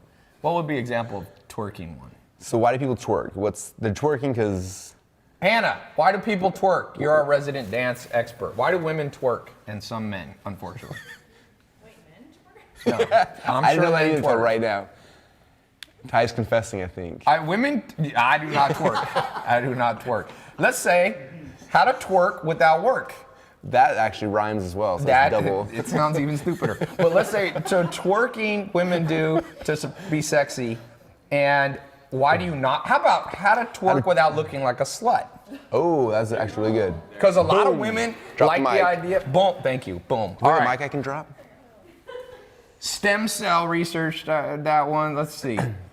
Somebody said, come on, what do we got? We got crazy ones here. Someone throw something hard. We're gonna do this to close up. We're gonna do an actual case study of how How to Russell sell weed without going to jail. how to sell weed See, it without works going with to jail. everything. Sell actual weeds. Literally go in your garden, That's the big secret. pull up weeds, put it in a bag. You may get killed by the Mexican cartel for selling fake or some tweaker, but okay. Let's do actual. I'm gonna pick one of you. What's your actual business that you're trying to get off the ground? And let's talk about this. Apparel store. Be very specific. Things like apparel store is a little bit too broad for us to give good advice. Fashion store is too broad. Be very specific. Elder care, coffee store. That one's not bad. Landscaping business. Delivery. How to throw conferences. How to have a social media marketing agency. Let's do that, because I have a lot of I have a course where I've taught over 20,000 people how to build a social media marketing agency. Okay. So they're offering social media to end clients. to businesses. They go around to businesses, they charge $1,000 to $10,000 a month. How do they get customers? Using your techniques. So if I was going to a business owner, Yep. and what do they desire most? They want customers coming in their place, right? So how to get, Let's say doctors and dentists. They're going to Okay. specialize, or in restaurants. Okay. Let's use dentists then. So how to get cash paying clients to come into your clinic? They call it clinics, dentistry, Dentist office. without having to, or how to get cash, whatever their thing is, right? Paying dental clients, dental and then I don't think most dentists want to sit there on social media, so without spending time on Twitter, Instagram, or Snapchat. Okay. Because they want to fix people's teeth. They don't want to be doing Yes. these things, right? Yes. So you become social media. So how to fill your restaurant with people ready to buy your food on Tuesday night when everyone else normally can't come in, without having to. Once again, I think social media people, it's like, I don't think the business want to do social media. Yeah, without having to manage your Facebook ads. Without even knowing what a Twitter account is, without even knowing how to tweet or how to, Yeah, how to snap. Okay, so if you have a social media marketing agency, you make a ClickFunnels landing page. The landing page at the top says how to get, so if it's a dentist, how to get 17 new dental clients this year from social media, and then you put without having to ever log into Facebook, Instagram, Twitter. That's a great headline, actually. You like that? Right there. Take that. You should use that. If you don't use it, then you hate money. That's the only reason why You we hate use money. that. I gotta use I can't that think of line any other on reason. people. Yeah. Sir, you hate money. It's the only logical explanation is you must hate money. Otherwise, you just do it. Okay, so they build it on ClickFunnels. They get the headlines up. How would you get dentists to start going to see this page? I would go to Facebook and target dentists. It'd be pretty easy. That'd be the first spot. Next thing, I know a little about the dental market. If I was going after dentists, I'd go to dentaltown.com. Dentaltown.com has an email list of like 80,000 dentists you can rent for like $5,000. Really? I'd buy an ad, I'd pound it out, and I'd have a whole bunch of clients overnight.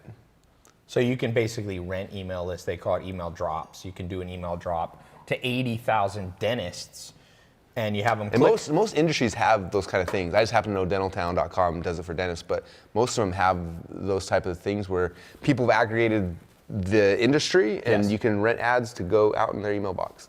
Yeah. So there you go. We built a business from start to finish. We've been on here an hour and a half.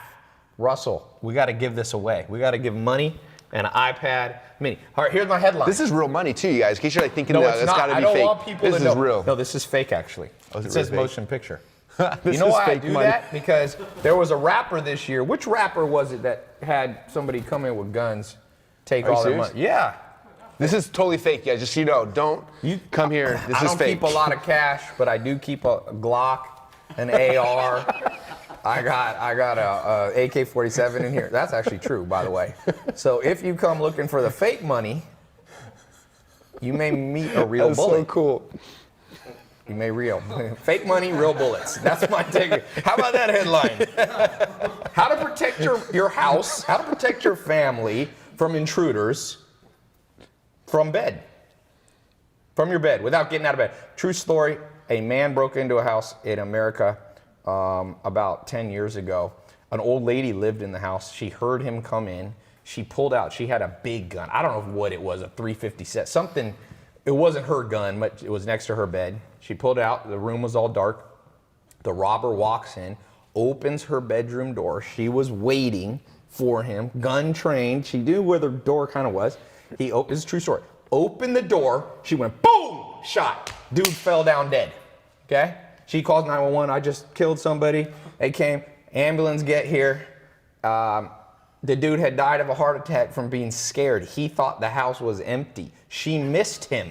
She shot way over his head, and he just thought he was in this house all alone. He was an older robber, apparently, not with a great heart, a little too much bacon.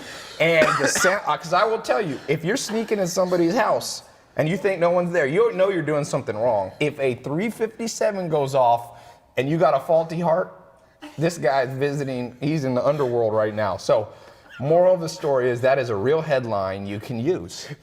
How to protect your home. And you can sell 357s. And you have a little antidote with this woman. Hey, I would buy a 357 out. How to kill somebody without actually shooting them. Just shoot the gun off in a dark room. They're dead. Hey, the greatest sound with a weapon.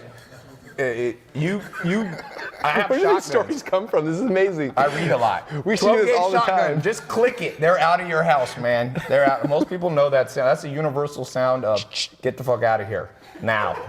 Okay. You like this story? I love it. It's a little weird. It's late night, but this is the late night. We should make. I really need a late night show. I talk so much better late at night. What is wrong with me, Ben? If you don't believe there's such a thing as a night owl, All these guys are like, can we go to bed, please? What time is it? no, I've turned everyone in my company into night owls. Adrian's like, I go to bed at 3 a.m. normally now. Okay. Here we go. You're gonna get fake stack of $10,000 worth approximately 50 cents. Or an iPad. Dude, we should start doing that. This is the dumb. This is, you know how they used to like, if you pick the wrong door, you get a goat? You get the bad You get a goat, or you get the real iPad. This is an iPad mini for 120. Now, I'll give you guys $100. Okay, I'm gonna pick a question for those of you who've been listening. We had a lot of people on here for late at night. That's amazing. I bet you Facebook gonna be about 60,000 people watch. This will be 50 to 100,000 people watching. Bigger than a stadium, man. And with the replays, we'll hit a lot. Okay. Here's my question. First person to answer it gets second prize. Second person, it's kind of counterintuitive. Second person gets first prize. The question is, what is the product that Russell Brunson, client on ClickFunnels, used to make $20 million in 2 months? Okay, tell me when. Wait, we do a little thing. We gotta pick the phone first. This is for the $100. All right, you're the guest. Tell me when to stop. Stop. No, you're not the guest. It's a woman. Oh, sorry. We're going back to you wearing makeup, Do it again. Russell. Okay, this is Twitter. Twitter, somebody's gonna win $100. Tell me when to stop. Ready? Yep. And stop. Stop. The winner is right there. Sandesh. Sandesh something. You want a flashlight? You won $100. Okay. Tell me on these three. Tell me when to stop. Okay, ready? Yep. And stop. All right, we gotta go to, I don't know, my finger's right between. Go again. I don't know why I'm making that sound. Okay. It adds to the effect, though. Stop. All right, we are back to Insta. iPad mini 4. First part, tell me when to stop. Ready? Stop. Okay, first one I see. Nobody. Somebody wrote the word Insta. Somebody said I'm here. Somebody said Android. All right, Instagram has some horrible guesses. What's the first product? What was the question again? There we go. Nandaja.m. You got not a flashlight, an iPad mini 4. You can use it as a flashlight, though. That's right. You can use a big ass flashlight. Buy his book, Expert Secrets. Go to tailopez.com/ClickFunnels. That's my affiliate link for ClickFunnels. You can buy it. It's the same price. Or he decided to give all my clients 99% off if you go to, no, he didn't. No false claims. But yeah, go to tailopez.com/ClickFunnels. You can get your website, your idea up, tested in the next 10 minutes to 10 hours, depending on how slow bus you are. Your slow bus might take 10 hours. Last parting words. Okay, here's my last question for you. You got 5 kids. How many sons? How many daughters? 3 sons, 2 daughters. Okay. The question is, if today was your last day on Earth because you were getting on Blue Origin and heading to Mars, so you'll never see Earth or your kids and family, what are your parting words to them? It doesn't have to be about money, doesn't have to be about business. Oh, man. You got a paragraph. The rocket is getting ready to take off. What do you yell out the door for them to remember you by? Oh, wow. We're going deep late at night. It's not gonna be about you wearing makeup or not, It's right? talking about makeup. No, it's not. It's talking about business either. It's gonna be. That could be anything. It could be, I know you're religious. What can be religious? What is it? Man. Some things more important than money. I think what it all comes down to is just helping them. I try to figure out, like, I want them to understand who they are. You know what I mean? Like, Take your time. I'm a night owl. We got all night. Wait All for a night. good answer. wow. Like, I think, like, just some context. Like, like when I was growing up, when I was a kid, I never thought I was important or valuable or anything. You know, like I was never succeeded in school or things like that. I always struggled, and just because of business stuff, I've been able to have an impact on a lot of people. And I think help them understand that they're not just a person. Like, they can have a huge impact on so many people if they'll just like follow their dreams and run with it and like just do it. You know what I mean? Something like that. I don't know how to write So in a not paragraph. underestimate themselves, maybe. Yeah, and just understand, like, Do you think you underestimated yourself growing up? 100%. I always thought I was a dumb kid. My whole life I thought I was dumb. You never thought you'd be making $100 million a year? Never. If you ask my teachers, they wouldn't believe that either. But I was never my thing. Wait, like, did the teachers kind of go, you ain't never doing anything? so when I was going, I got a wrestling, I wanted to go wrestle at Brigham Young University. Yeah. And I had to apply, and my guidance counselor's like, he literally told me, he's like, you're too dumb to get into BYU. And I was like, but I He said those words? Yeah. And He I was a guidance counselor or misguidance? And it's crazy, like, we had 900 people in my graduating class, and they had a number, and I was number, like, 200. Like, there's 150, 180 people dumber than me, and the rest were smarter. Yeah. Like, on the thing, and he's just like, you shouldn't go there. And I got him because of athletics. I did good. Anyway, it's funny because after I wrote my first book, and made my first $1 million or so, my mom took the book, and she's taught at school, and she went to him and said, this is my son that you said is too dumb. He's a millionaire now, and this is his book that you should read. And it was said, like, suck it. yeah. Oh, shit. So that was a good day in my life, in my mom's life. So that was cool. But yeah, I never believed in that. And it wasn't until later when like I started getting into the business stuff. Yeah. And I didn't get into business to be into business. I started learning stuff, and I got so excited I would share with people, and then they would do stuff, and I would do stuff, and the more like I learned, the more I want to share. And like it was the first time I would read something, I'd learn it, and then like I'd make money, or the business was the vehicle for me, where I was like, I learned something, and all of a sudden, you know how it is, like all of a sudden reading becomes live, because like I can read something, I can learn, I can do it, and something changes and becomes better because of it. Yeah. And I became obsessed with that, and then that was so fun for me. And I wish that I would have understood that when I was their age. So I think that's what I would tell my kids, is just understand who they are and like what they're capable of, and that they are good enough now. You know what I mean? Don't ever be the person that says somebody's idea is going to fail or they're going to fail. I'm telling you, they'll be writing books about you when they're millionaires and billionaires. They'll be on my live stream saying your name. I'll tell you his name, his address, and his phone number. Michael Jordan did his Hall of Fame, the greatest basketball player of all time, and he goes, this is for the damn guy who cut me from the team in whatever, 11th grade. I'm Michael Jordan. I am the greatest of all time. You suck. His address, he lives in Gastonia, North Carolina. Go destroy, burn his house. And now he didn't say really that, say but that? no, it was a controversial thing but the point is, people create tremendous pain and trauma in young people, and I'm like, what is wrong with you? Kids are like Play-Doh, man. You deform the Play-Doh, eventually it hardens up, and that's what you have. And we live in a world, I sometimes wonder, I'm like, what kind of guidance teacher literally says the words, you're too dumb? I mean, it causes irreparable damage to a lot of people. You're lucky enough to have recovered from it, but trust me, we live in a world, I have a company doing a lot of psychology tests with a really accurate test.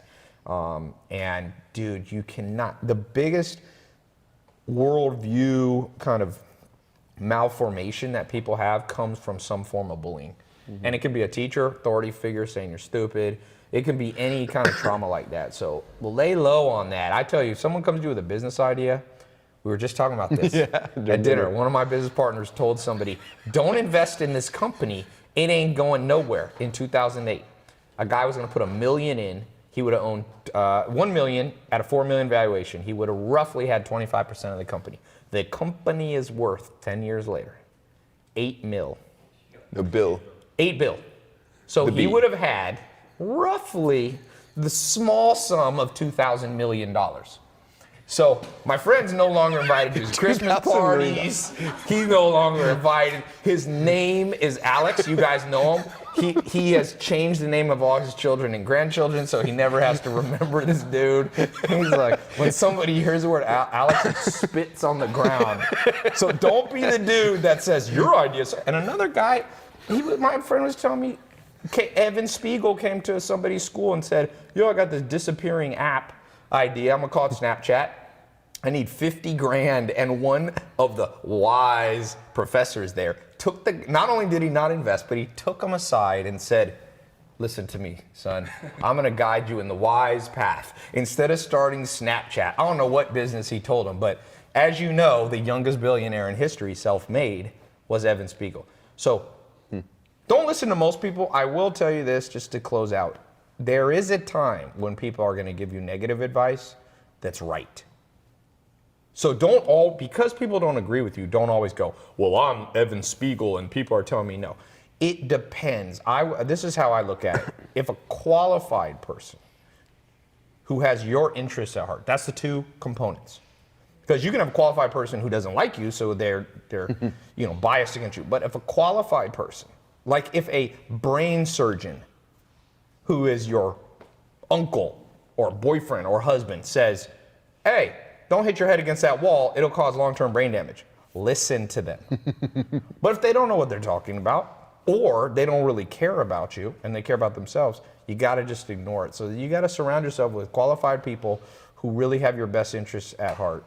People are non-exploitative. We live in a world of where there's three traits: narcissism, Machiavellianism, and psychotic behavior, which are highly exploitative. Get those people out of your life. This teacher that you had was probably Machiavellian. Was probably somebody who was made fun of when he was young. So here he's a guidance teacher.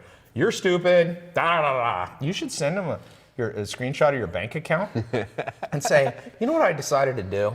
I've mailed this letter to all my former guidance counselors. I'm going to give 10% of my bank account, split evenly among all of those people who said I could do it. So just check the box here and return this letter to me.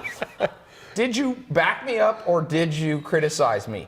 And then send it and make him, he'll have to, and say, if you check the box and admit you criticized me, I will send you $10,000 just to see if the dude, and you have to sign your name, put a little mugshot where you're looking all depressed.